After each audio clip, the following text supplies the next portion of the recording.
નમસ્કાર મિત્રો, મારી ચેનલમાં તમારું સ્વાગત છે। મિત્રો, આસારામ બાપુને લઈને મોટા દુઃખદ સમાચાર સામે આવી રહ્યા છે। આસારામની હાલત ગંભીર હોવાથી તેમને તાત્કાલિક હોસ્પિટલમાં દાખલ કરવામાં આવે છે। તેઓ અત્યારે ઇન્દોરની હોસ્પિટલમાં આઈસીયુમાં દાખલ છે। તેમની સારવાર કરેલા ડોક્ટરના મતે આસારામની હાલત ગંભીર છે। આસારામનું ટ્રોપોનિન લેવલ ખૂબ જ ઊંચું છે। આ ચિંતાનો વિષય છે। રાજસ્થાન હાઈકોર્ટના ન્યાયાધીશ દિનેશ મહેતા અને વિનીત કુમાર માથુરે તેમના સ્વાસ્થ્યની તપાસ કરવા માટે સૂચનાઓ જારી કરી છે। કોર્ટે અમદાવાદની સરકારી હોસ્પિટલમાં ડોક્ટરોની એક પેનલ બનાવીને કહ્યું તેમાં કાર્ડિયોલોજિસ્ટનો પણ સમાવેશ થશે। ડોક્ટરની આ ટીમ આસારામના ઉલ્લેખિત રોગોને સંપૂર્ણ તપાસ કરશે। મળતી માહિતી અનુસાર વધુ જણાવી દઈએ કે આસારામ વતી વકીલ નિષ્ણાંત બોરડાએ કોર્ટમાં તાજેતરના મેડિકલ રિપોર્ટ રજૂ કર્યા હતા। અગાઉ ગુજરાત હાઈકોર્ટે પણ આ જ આધાર પર આસારામના વચગાળાના જામીન 29 ઓગસ્ટ સુધી લંબાવી દીધા હતા।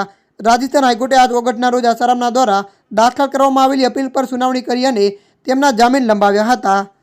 ત્યારે મિત્રો, હાલ માટે આટલું। મળીશું નવી અપડેટ સાથે। જો તમને અમારો વિડીયો પસંદ આવે, લાઇક, શેર અને સબસ્ક્રાઈબ કરી નાખજો। ધન્યવાદ।